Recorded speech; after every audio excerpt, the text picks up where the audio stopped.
Hello everyone, welcome to another episode of Arcade Friday, and as you can see, today we'll be playing the game R-Type. And to answer that question, what's a pirate's favorite YouTube stream? Obviously, it's Arcade Friday. Sorry about the dad joke. Let's see, we'll be playing classic mode and starting from the very get-go. And here we go.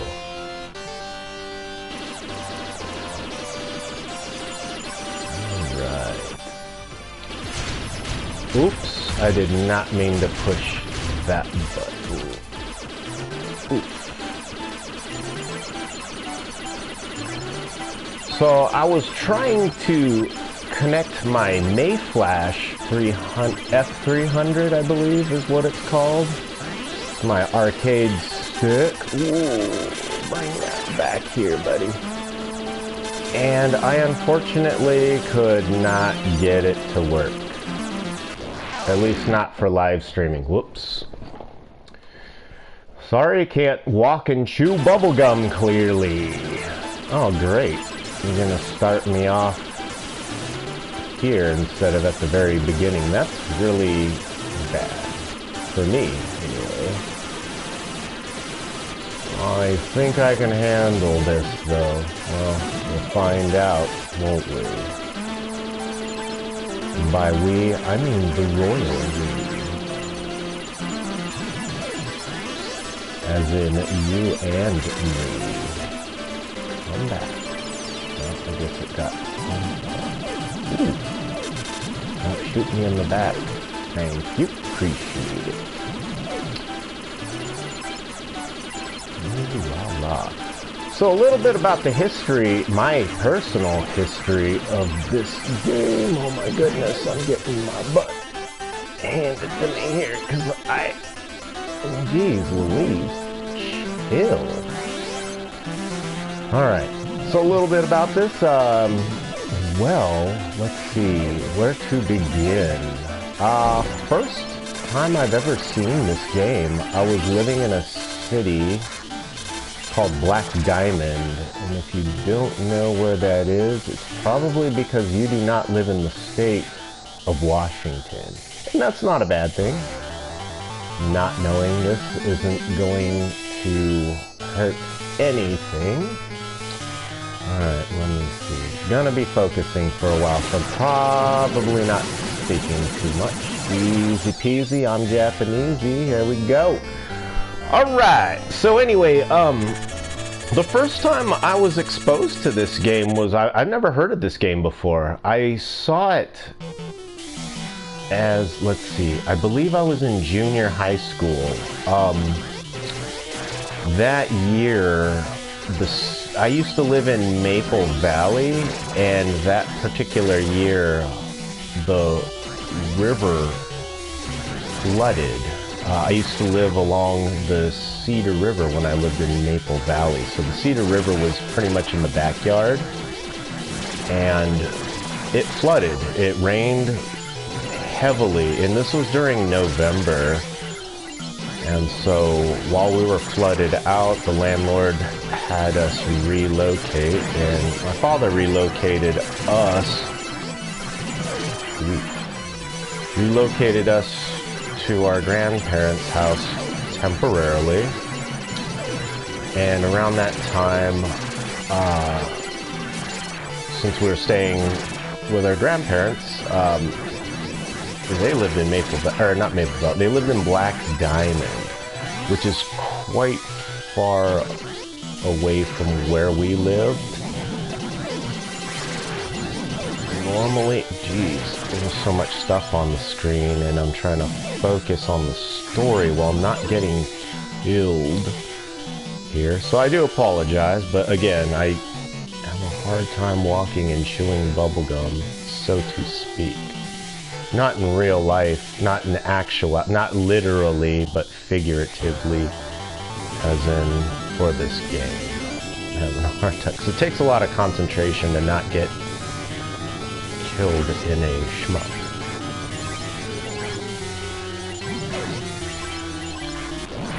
Wow, okay, so that isn't the safe place. I believe at one point in time it used to be, but this is no longer the case. Oh my goodness! Lacking the 2 speed ups, really painful. Really, really painful.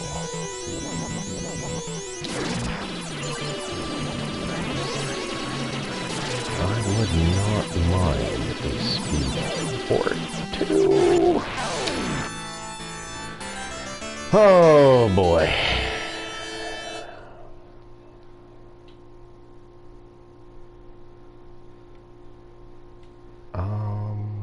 I don't think I want to restart the stage, but let's do it anyway. Alright, cool. Get to start a little fresh in a way. Although it's already pretty difficult. And with the with being slow like this, it's extremely difficult to avoid things.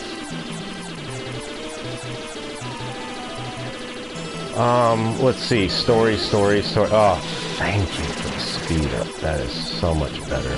So much better. So getting back to the story, I believe I mentioned this in another stream I did. Lived in Maple Valley I lived in Maple Valley growing up for many, many years, and then,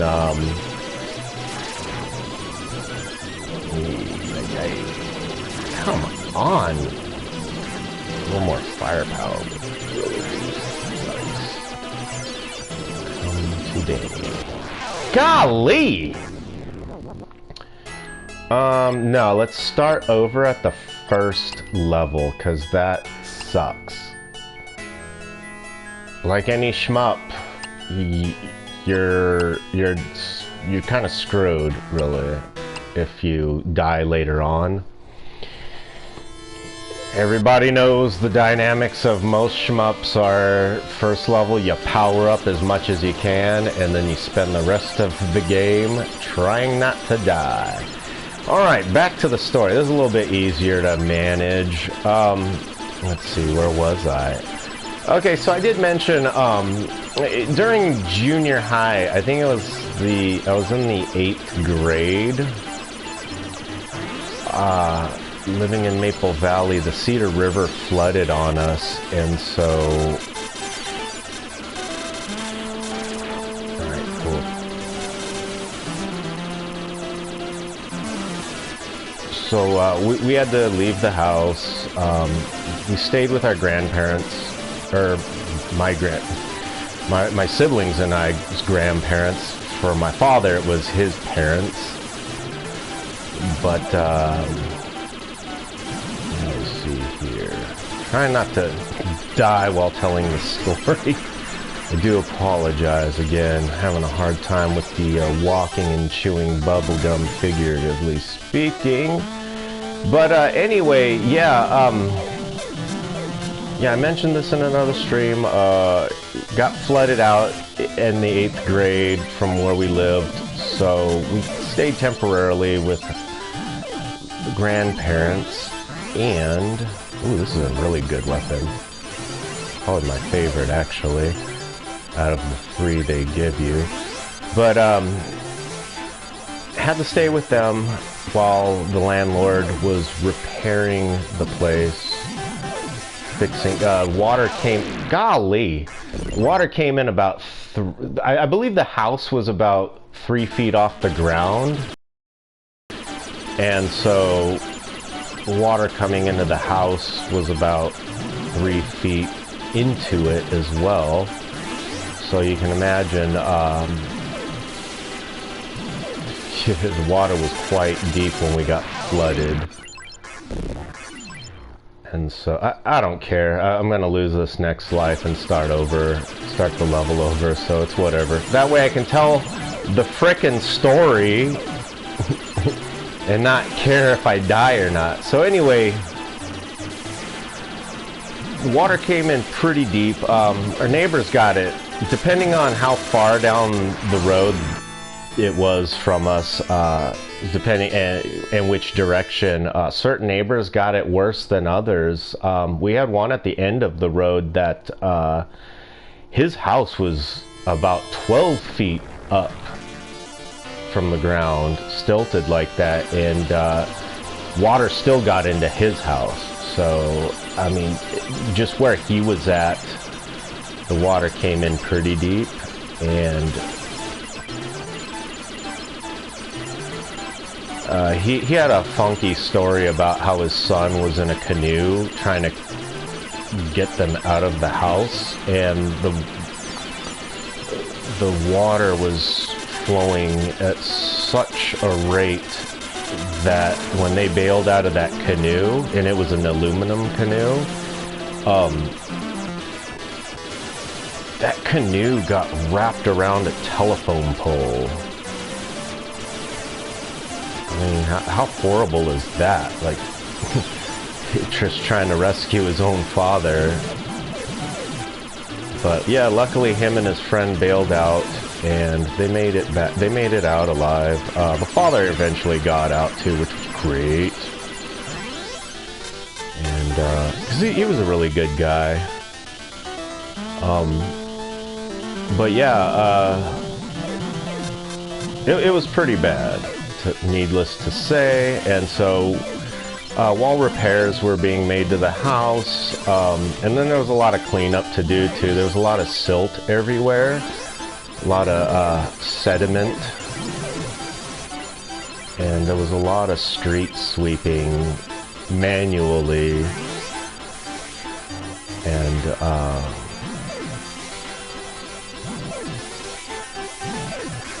so anyway, I ended up having to stay with the grandparents, and so my first exposure to this was in Black Diamond, down the hill from where they lived, and it was walking distance, easily walking distance, was like a little restaurant, and it was across the street from, or a cafe, whatever you'd like to consider it, but it was a really cool little all right, it was a cool little spot, and it was like across the street from a gas station. It was originally like a mom pa owned kind, like no brand for the gas, and then I think it turned into a Shell station. I'm not gonna survive this because I'm completely under firepowered and overwhelmed, but that's okay. Let's get back to the story. So there's this cafe diner down the road, mom and pa style, and they had an R-Type machine in there, and I remember my father taking me in there, and I can't remember exactly. It was later in the evening, and I can't remember exactly why we went there. I mean, we're talking decades ago, like over 30 years ago. So I was probably I believe I was in my teens or pre-teens at the time. So we're talking like early 90s, maybe 90 or 91. And so here's this diner that has a cafe that has a golly.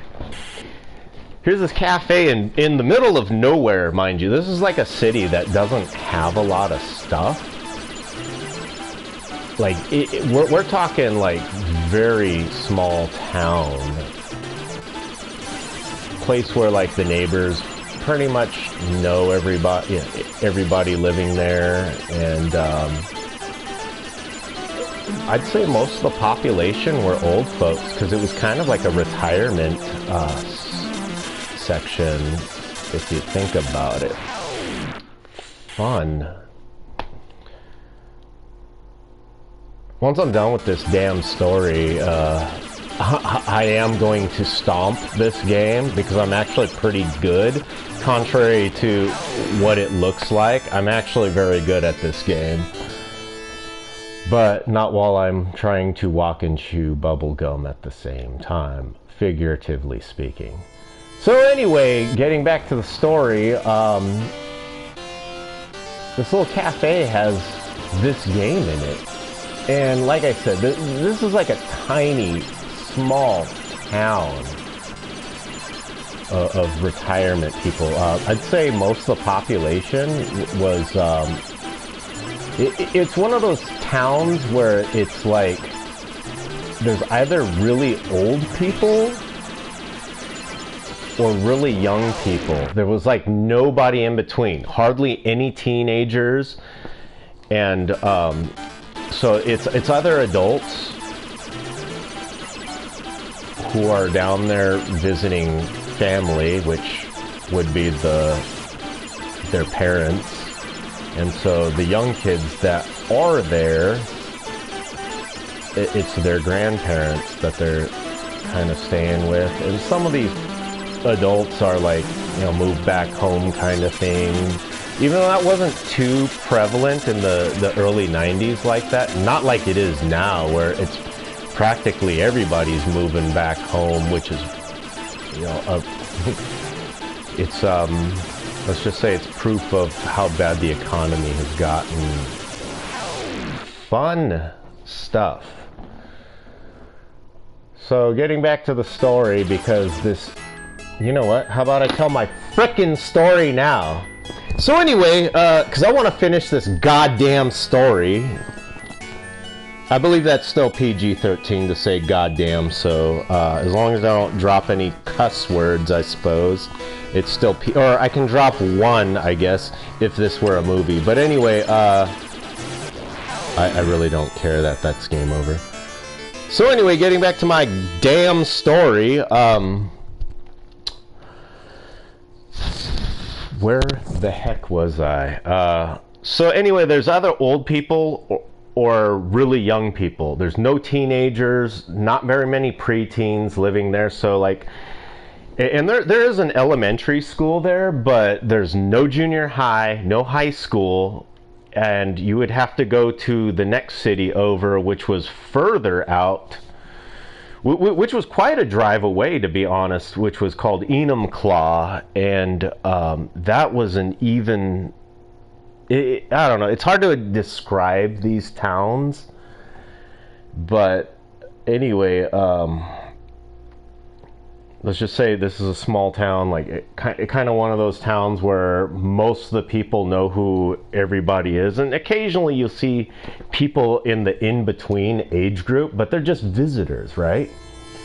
So here's this small town, and this game is just chilling in this cafe, and it's kind of weird because this is literally the only video game for miles around, an arcade cabinet for miles around, and here it is just in this small town.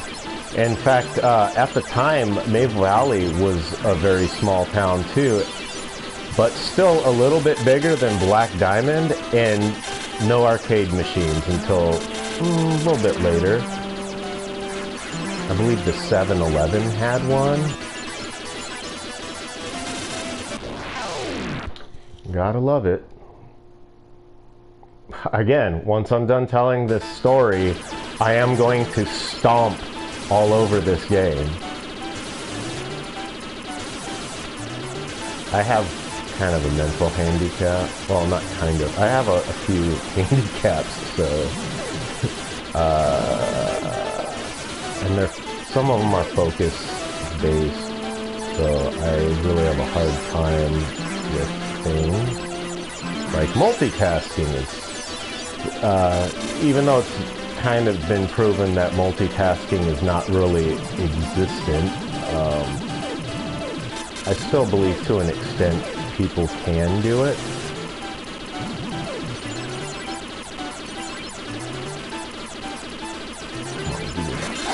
Oh, baby. Woo! More power. There we go.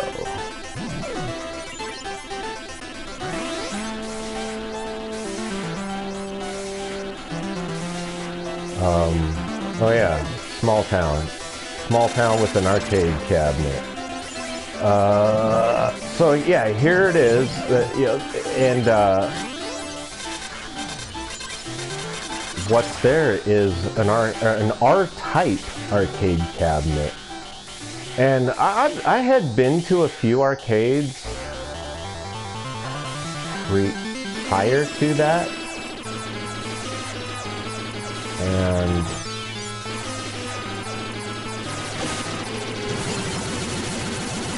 there we go. That's how it's done. So I've been to a few arcades here and there, and I'd never seen the game R-Type. So here it is out in the middle of nowhere. Like, this is beyond the sticks. This is just a tiny retirement town. And of all games, it's R-Type that they have an arcade cabinet of.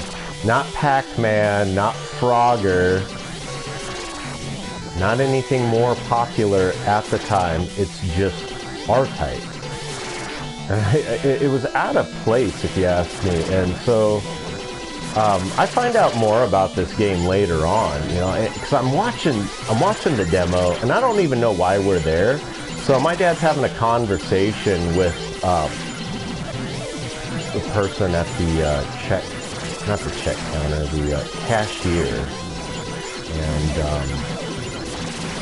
of this little cafe. And so while he's talking, I'm over there just checking this out, wishing I had a quarter. And I was gonna ask my dad for one, but he was kind of funny about video games. He saw them as like a massive distraction in life.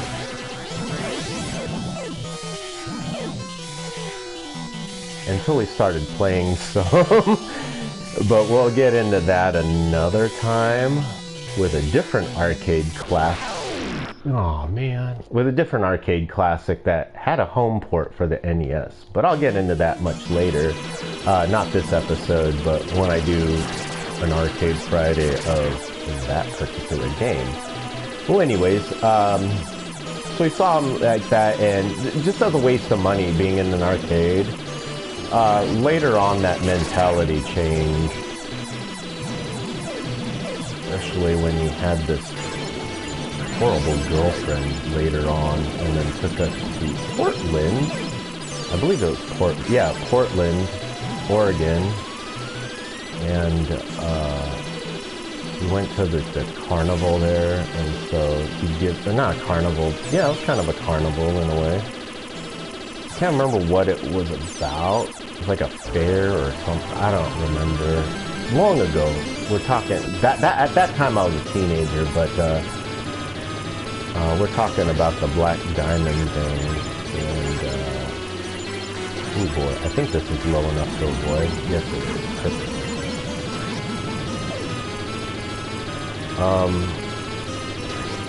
So anyway, there's that cabinet there, and so it caught my interest because I like shooters, you know, shoot 'em ups, shmups, whatever vernacular you prefer. And I start seeing it pop up in video game magazines. They review it for the TurboGrafx. I see that it's available for the Sega Master System. I don't believe it was ever on the Genesis / Mega Drive, so I can't really say. But I would see these magazine reviews of it and just, wow, you know, this game looks really freaking cool. Especially when they would show previews of this particular level. This is a really great level in my opinion. And it's been imitated throughout shmup history. Alright, I gotta blow this motor up.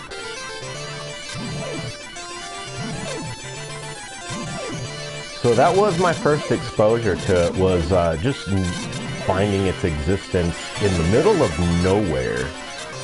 In a town in the middle of nowhere.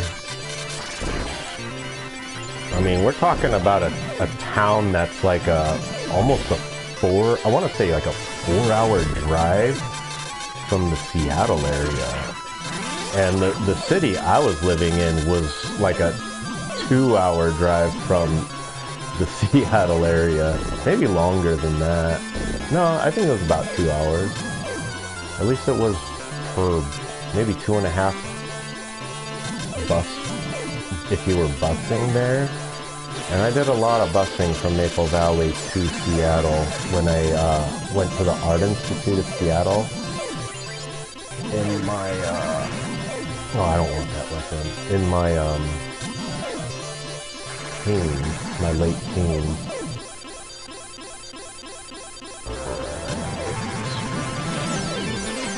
And that thing is just gonna keep me from. Wow, that's a weird looking device. So I'm looking at these video game magazines, and this game looks, you know, amazing to me, because again, like I'm enthralled by games like Gradius and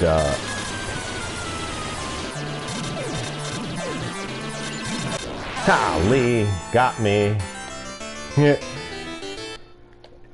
So fast forward,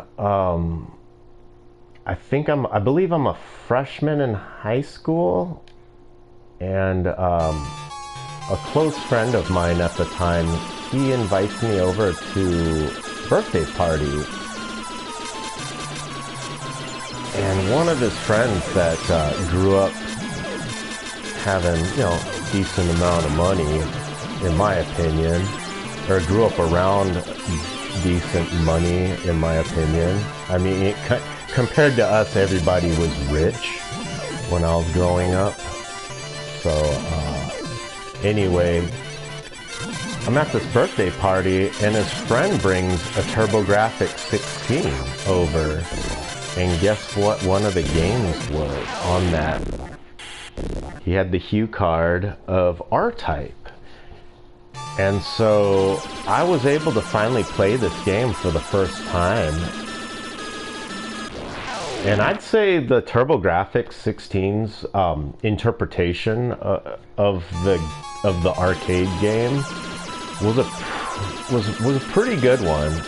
Close to, I would say it was close to the arcade experience as you could get at the time, until better iterations of the game came out, of course. Dang, that is just too much stuff to avoid while telling a story. Again, I'm gonna stomp on this game once I'm done telling the story.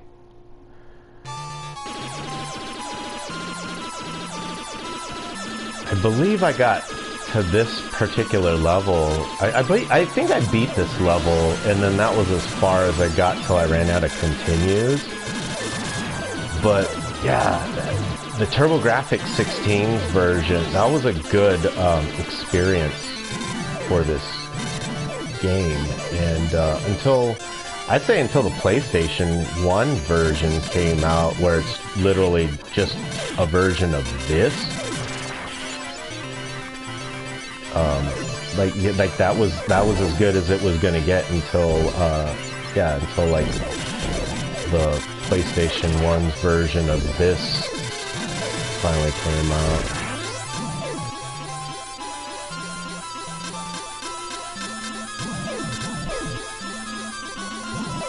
Anything up here I can blow up? Nope.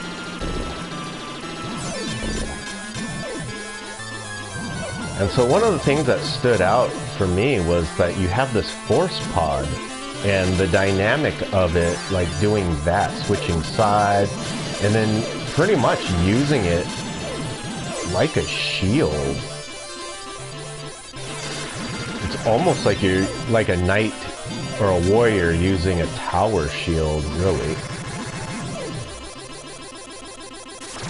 Is what it's akin to.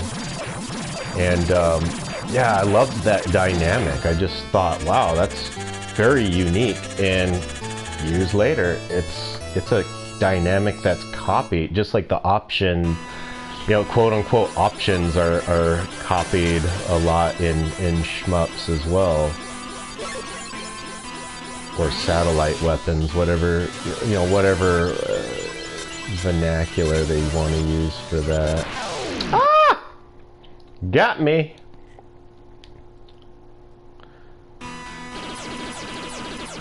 So I ended up falling in love with the game series just because of that one experience at that birthday party. And I believe I stayed up so freaking late. Like everybody, like I'm talking 3 in the morning playing this TurboGrafx game and just loving every minute of it too. Like I really liked that system. And so I never owned one, but I had a friend, kind of a friend, I don't know, he was kind of a crappy friend, to be honest. Not really a friend. I would, in all actuality, I thought he was a friend of mine at the time, but he wasn't. And looking back now, it's like, yeah, that guy really wasn't a friend. You know, like what kind of guy like treats a real friend the way he treated me? And so yeah, so I would say at best he was like an acquaintance that loaned me a TurboGrafx to play. Unfortunately, he didn't have this, but he had Bonk, and he had like this he had a game. It was, I can't remember what it was called, but it was like you played a Formula One car racer, but you're a kid. My God, that just comes out of nowhere. So you play this kid and you go around challenging other kids to races, and you win money, you level up, and I'm not going to call it an RPG because it's not an RPG. Games that where you level up don't mean that they're RPGs. RPGs are games where you role play. And most games that get the RPG label slapped on them, you don't role play at all. The story plays you. As in, the story goes on whether or not you're participating in it or not. So I refuse to call like the first Final Fantasy game or Dragon Warrior an RPG because you have no choices. Choices are what make the role play, you know, acting out the hero is what makes it role playing, not just playing through a narrative, somebody's scripted narrative. That's not what role playing games are about. Role playing is where you are the hero and you say things that that particular hero would say, even if you yourself wouldn't say them. So I refuse to call games like that role-playing games. In fact, I've said it before and I'll say it again. I'd say 90% of all games that get slapped with that label are not really role-playing games. There's even certain MMOs I don't consider role-playing games because you're not choosing the narrative. Like World of Warcraft, you can role play in that, but most people don't. So I consider it an MMO, but not an MMORPG, if that makes sense. Just because you level up does not make it a role-playing game. That does not make it a role-playing game. I've heard Dark Souls be considered a role-playing game. No, it's not. Because you're not role-playing. You're just, again, playing through somebody's scripted narrative. Now, Mass Effect, however, you can call that a role-playing game. Because you do have choice in that, in what you do. And what you do and say affect the outcome of the game. That right there is the definition of what a role-playing game is. Not because you level, not because you're playing in a fantasy setting, because it's been proven that you don't need a fantasy setting to play a role-playing game. You really don't.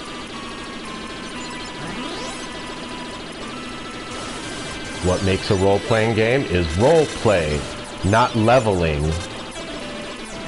So I consider a lot of games just games with a leveling dynamic, or level scaling, however you want to call it. Level scaling makes sense because the stronger you get, so do the monsters.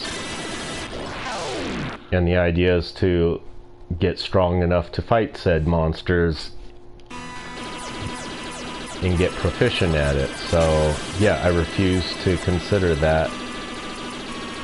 So anyway, getting back to it, yeah, let me borrow that. So unfortunately, yeah, so he had this weird race game.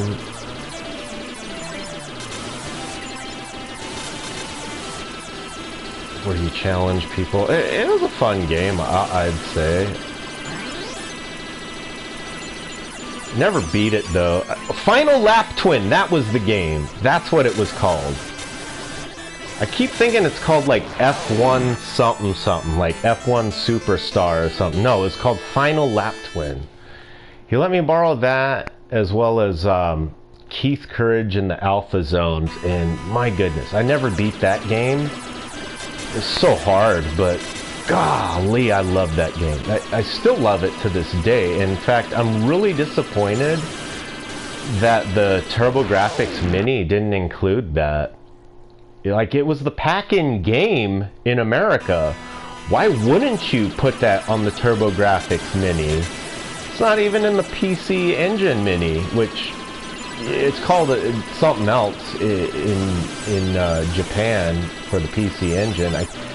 For the life of me, I can't remember what it's called, and I have a hard time finding it on my RetroPie, finding its original name, but every so often I'm like, oh yeah, it's this game, and I'll find it and I'll play it.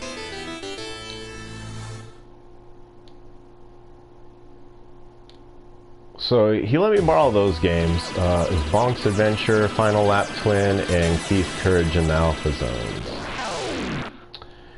And yeah, no R-Type, so I returned the thing to him, and so later on, let's see, my next experience with it was, I believe I'd seen it more in the arcade. Golly, there's just so much. So much. I can't focus telling this story either.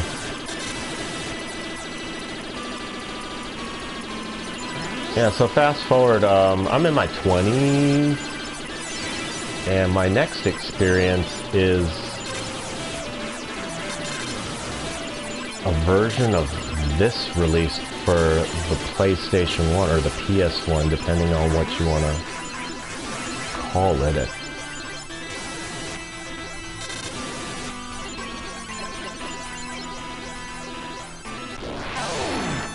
That speed up would have been helpful to avoid that, but the power-ups in this game are really annoying. How those pods pop up, and you know, you die from them too, which, yeah, I get that, but you know, it's whatever. You just gotta get focused and not run into things like that. Probably already lost all my viewers because of the who wants to sit here and listen to a guy tell boring stories while they crash into dying in the easy parts of video games, right? So anyway, back to my story here. Yeah, I ended up buying this particular game for the PlayStation 1, and I got pretty close to beating the second one, but man, I tell you, it was hard, so I never did beat it. But I will say this, so I haven't beat the second one on this version either, because this game's pretty darn hard. Yeah, there's a lot of cheat stuff you can do, you know, quality of life improvements compared to the PS1 version. but I don't know. I like to play the game as the publishers intended, with flaws intact, you know, difficulty intact.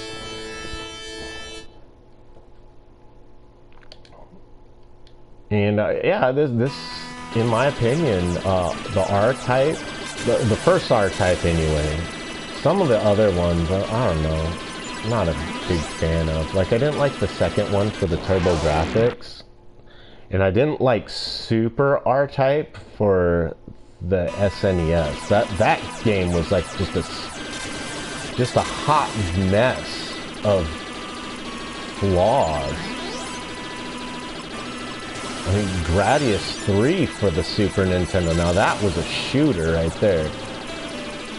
Can't say much for its arcade counterpart, though. The arcade counterpart is BS with the difficulty.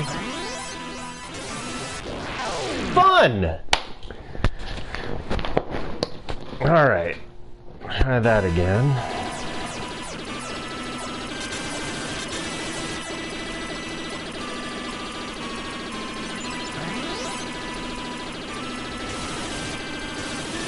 So yeah, aside from RetroPie, playing this on the RetroPie, this is probably the only version of this I've played outside of that PS1 one, and yeah, I played it in the no, I haven't. I don't remember if I've ever played this in the arcade, to be honest. Just only seen it.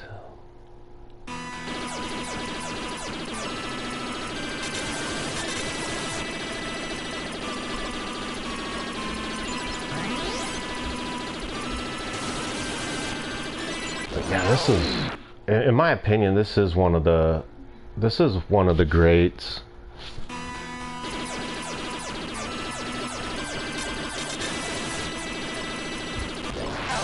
Wow, that little tiny bit got me. Alright.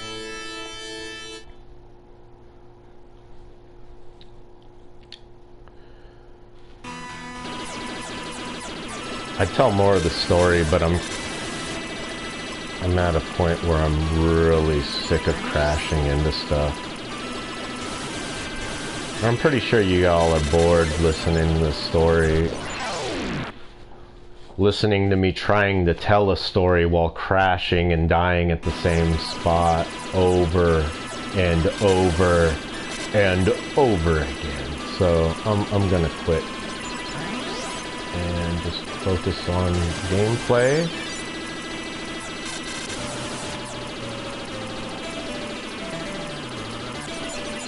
That was broken.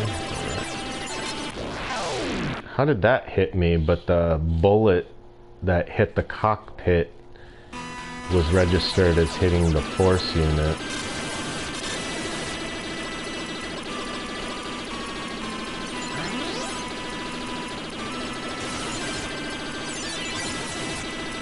Whew.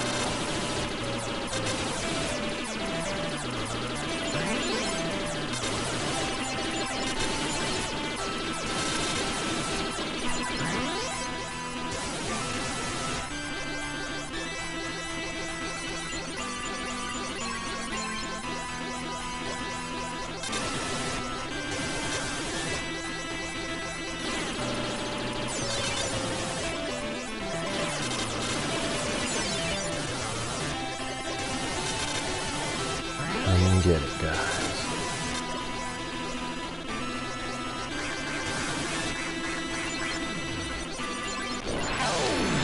Funny. Alright. We're gonna do it that way, huh? Let's see.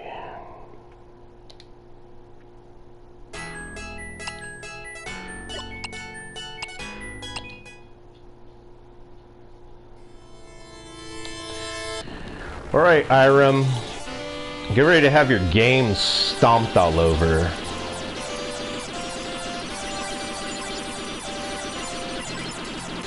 Really do wish, though, I could get my arcade stick hooked to this. It's a lot easier than using a controller.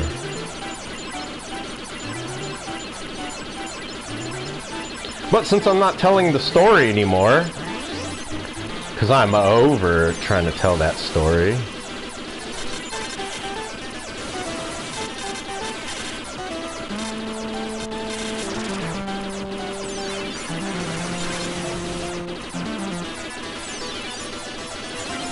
That's how you fully utilize this thing. The force pod. Use it to do lots of damage by shooting it at the enemy. Kind of like Captain America's shield. You just throw it right. Yeah, he just throws shields at the bad guys and damn it! How about a big helping of shut the heck up, Danny, and just focus.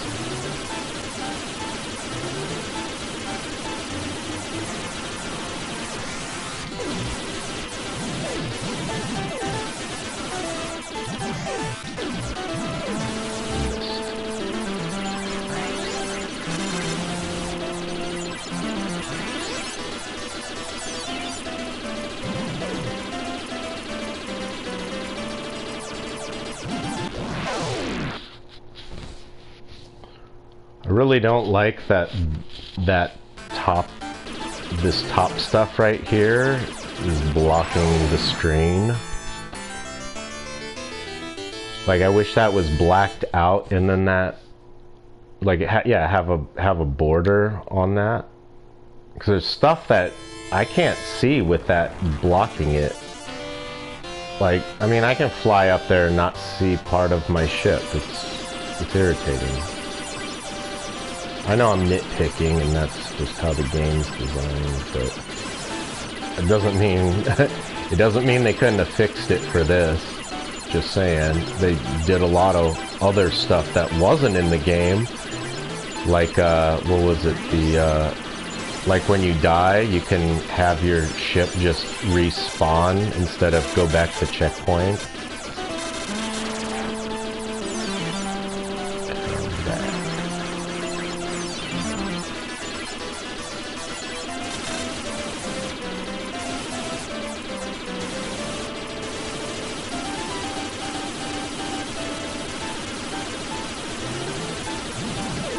Yeah, some of these like gun turrets get hidden in that mess up there. Are you kidding me? That force pod should have destroyed that thing.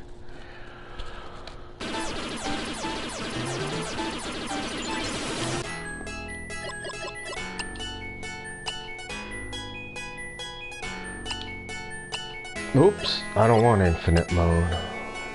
That's the one where like you respawn like in Salamander / Life Force, where you crash and your next ship just right in the screen.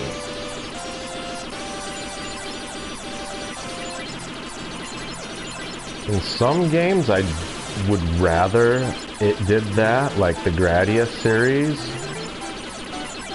but for this I don't think it would work out too well. Unless the force pod is retrievable, like the options are in Salamander.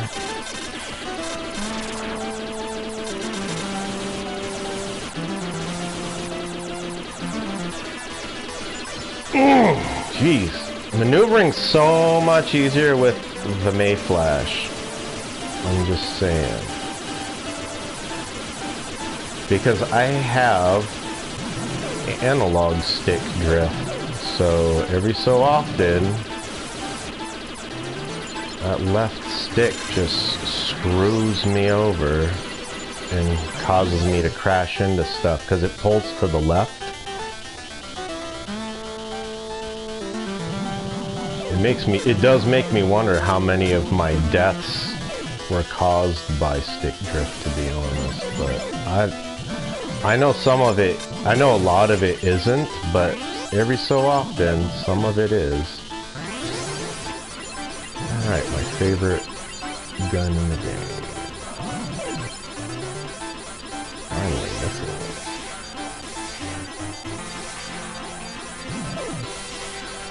I was looking in the Sony store, and they had another game that looked like it borrowed a lot from this, but it wasn't by Irem. I think it was by Konami.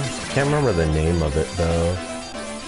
But it literally had that last part in it with those arms, and like they were already extended. It was crazy looking. Let's just say we know where you borrowed that from.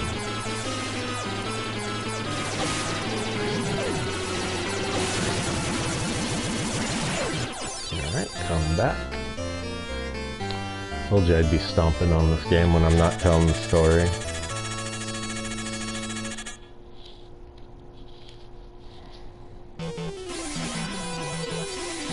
Now a fully powered ship. No, not quite, but I have a very powered up ship. So it's gonna be a lot easier for me.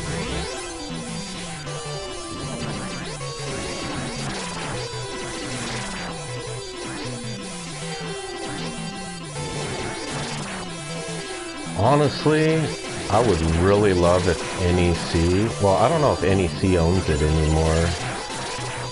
I know it's like, I don't think Hudson is a company much anymore. I think Konami, I think it's all just Konami now. But I would really love it if Konami would possibly consider releasing TurboGrafx games for other platforms instead of me having to just rely on that TurboGrafx Mini for a handful of games that I want to play, and then the rest are just not my thing. There was a lot of games on the TurboGrafx Mini that I really just didn't like. And then there were a lot of games that should have been on there that weren't. And I would really like it if Konami would reconsider and release those for other systems. I mean, I'd love to play Bonk's Adventure, the first one. Why would they put the second one on there and not the first? I don't know. Bithead 1000 states it best. He has a list of... I saw that coming and I just flew right to it. It's because I'm not focusing on the game, but I already lost my power-up, so I just don't care anymore.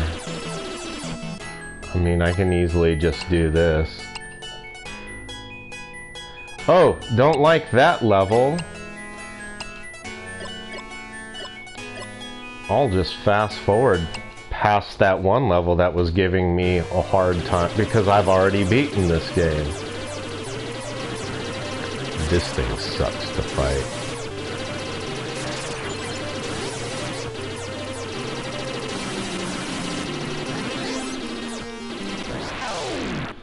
Yeah, at that point, that thing's just not worth trying to kill. If you don't blow up the head, if you blow it up like that, you're just done. It's over.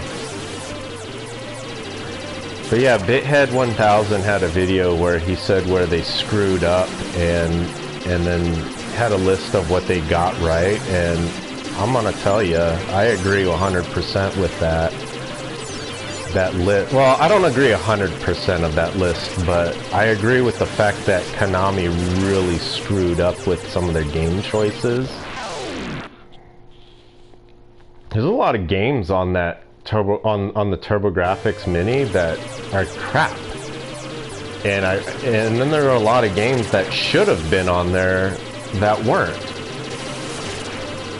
Like the Keith Courage game wasn't on there. That should have been on there. It's the darn pack-in game. Why wouldn't you put that in there? And why would they give me 2 speed-ups? That's just stupid. Like seriously, both those power-up pods had speed-ups. That makes no sense. So,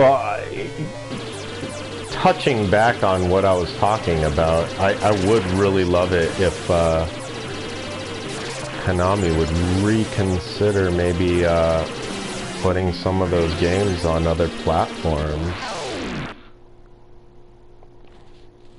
feel like the AI knew I was going down there and just tail whipped me.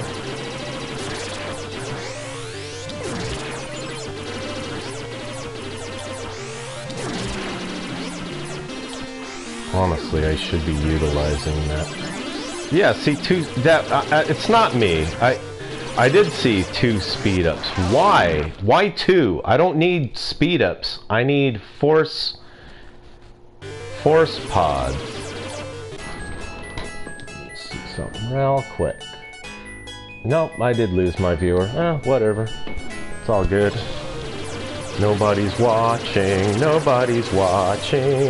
and I don't care because I don't make money off of this, so why the heck should I care?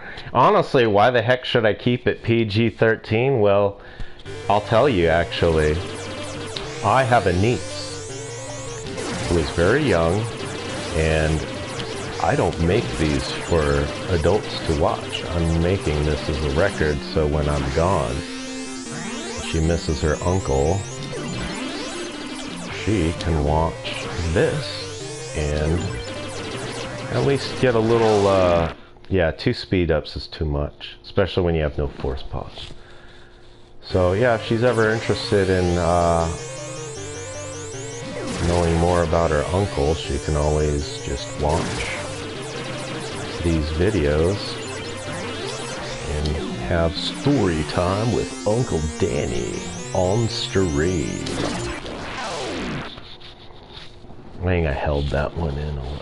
I held that one in a little too long.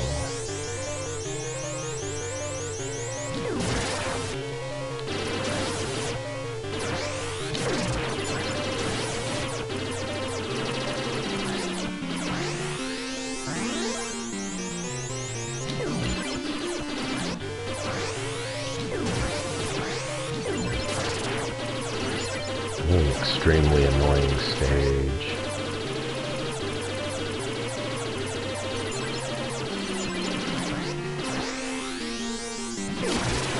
These things remind me of the, like, the, what is that? That level in Salamander with the fire, and then you have that annoying dragon you gotta, like, fight with. And he's just following you everywhere. That guy sucks too.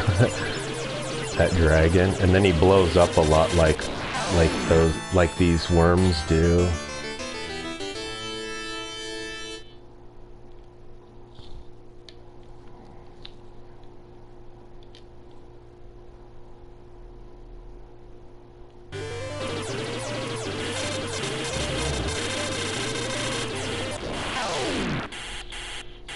I mean, if the game wasn't so damn slog. That's all the firepower I'm getting, not a force pod. Like, these checkpoints aren't set up very well at all for getting yet. Why 2?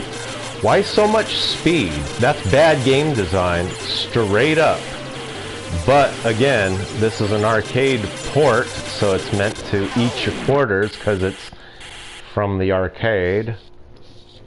But I mean, again, they could have easily patched these things up with, you know, they added a lot of other quality of life improvements. Why not fix that crap, you know?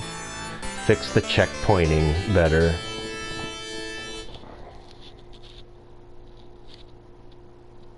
Well, since nobody's really watching this, I'm gonna go ahead and exit and call it, because I don't enjoy playing this with a regular PlayStation controller, especially when I like the force pod being assigned to the shoulder buttons, and it does not let me do... Oh, it does let me, okay. Well, shoot, I guess I could have just been doing that. What about the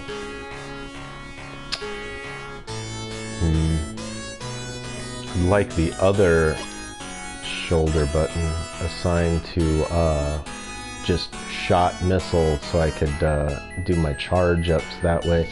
Because I have to have it assigned to the circle, but yeah, I don't like it assigned there. But I like the force button and the shot, and then the rapid kind of localized, but oh well.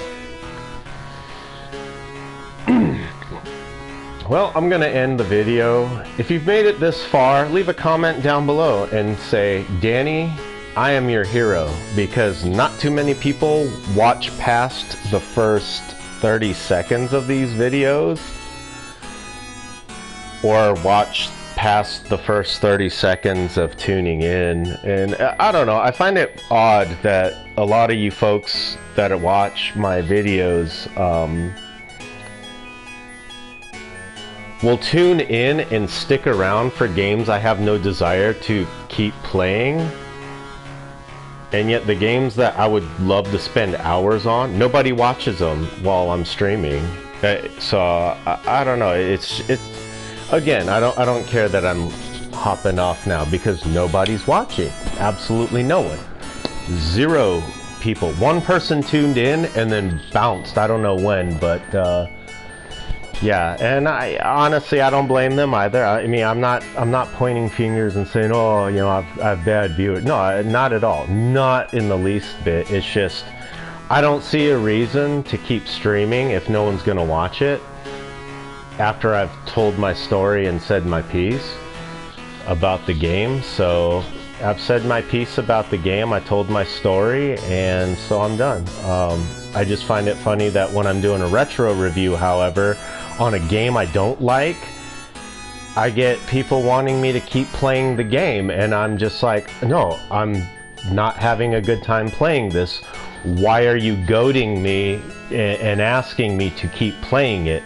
Like my Blasphemous stream, I did not enjoy that game, and yet every time I wanted to leave, somebody wanted me to keep playing. Same with Roar of Revenge. I don't understand it, that people want to watch that, but they don't want to watch the games I enjoy playing, like this one. So it's whatever, and I'm not trying to make sense out of it because I'm not making money off of it. So again, why do I care? But again, I don't like to upset actual viewers if they're watching something I'm streaming, but I'm having a bad time with the game. So I don't get it. I just don't. So anyway, yeah, if you made it this far, again, leave the comment down below. If you like this video, please leave a like, and also leave a comment down below if you've ever played this game, or if you're interested in playing this game. If you played it in the arcade or just a different port of it, tell me, what was your experience with the game? Did you like it? Did you hate it? Indifferent to it? Just thought it was alright? Yeah, leave a comment down below. Talk to me. I want to hear your experiences about it. Because when I say we, I mean we, like all of us. When I'm saying, alright, we're going to do this, we're going to do that. I mean, hey, this is our channel. Not just my channel, our channel. So, I'd like to build a community of gamers and viewership. So yeah, if you like these type of games and these type of videos, please consider subscribing. I would love to earn your viewership, and stay tuned for other streams, because I stream a lot of games, and it would be nice to have folks to interact with, like in some of my other streams. Well, with that said, have a good morning, good afternoon, or good evening, depending on where in the world you are. Take care, everyone, and I'll see you in the next arcade. Danny out.